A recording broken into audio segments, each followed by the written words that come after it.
Do you got that door that rubs, won't latch, or hang crooked? Today I'll show you exactly how to repair, adjust the hinges so that it closes perfectly. No fancy tools needed. First, shut the door and watch where it sticks, rubs.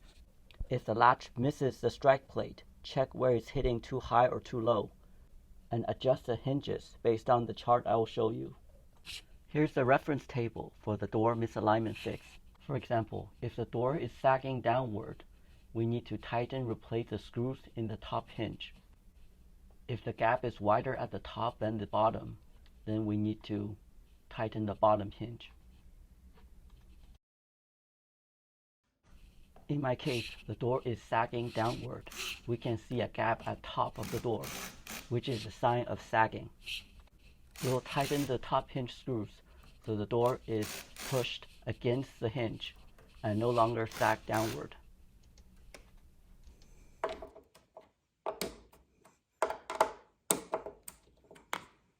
After tightening the top and middle hinge screws, the latch now can close and the door is back in alignment from its sagging position.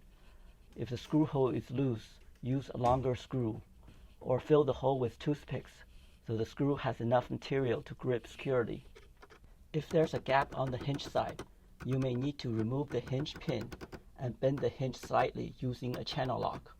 Refer to the common door misalignment table shown previously to identify the issue and choose the correct adjustment.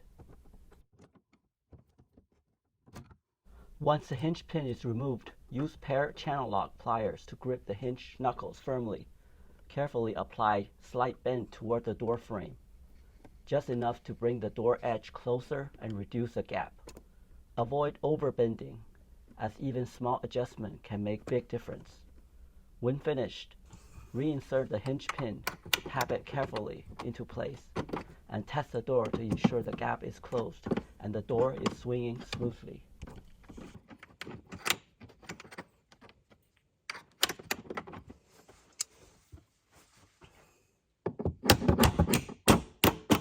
And that's it. By removing the hinge pin, making a small bend, and tightening the hinge screws, then put everything back, we have closed the gap on the hinge side and fixed the door's misalignment issue. Now it shuts cleanly without rubbing against the door frame. If this video helped you, give it a thumbs up, subscribe for more home repair tips. I'll see you in the next one.